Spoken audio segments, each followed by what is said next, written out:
Media మిత్రులకు నమస్కారం। ఈరోజు ముఖ్యమంత్రి రేవంత్ రెడ్డి బామర్దైనటువంటి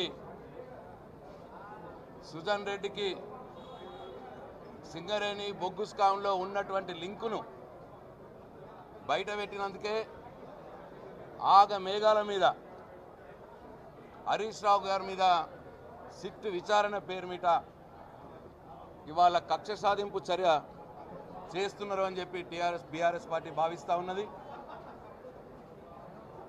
గత 2 సంవత్సరాలుగా ఈ ప్రభుత్వంలో ఉన్నటువంటి మంత్రులు పోటాపోటీగా కుంభకోణాలు చేసుకుంటూ వాటాలు పంచుకునేందుకు అభిప్రాయ భేదాలు వచ్చి కొట్లాడుకుంటున్న సంగతి కూడా మనం చూస్తూ ఉన్నాం। ఇవన్నీ కూడా శాసనసభ లోపల శాసనసభ బయట కేటీఆర్ గారు కావచ్చు, హరీష్ రావు గారు కావచ్చు, బీఆర్ఎస్ పార్టీ ఎమ్మెల్యేలు నాయకులు కావచ్చు, ఇవన్నీ కూడా బయట పెడుతున్నందుకే మరి ముఖ్యమంత్రి రేవంత్ రెడ్డి రోజుకో కేసు పేరు మీద బీఆర్ఎస్ పార్టీ నాయకుల్ని వేధిస్తున్న సంగతి కూడా తెలంగాణ సమాజం గమనిస్తూ ఉన్నది।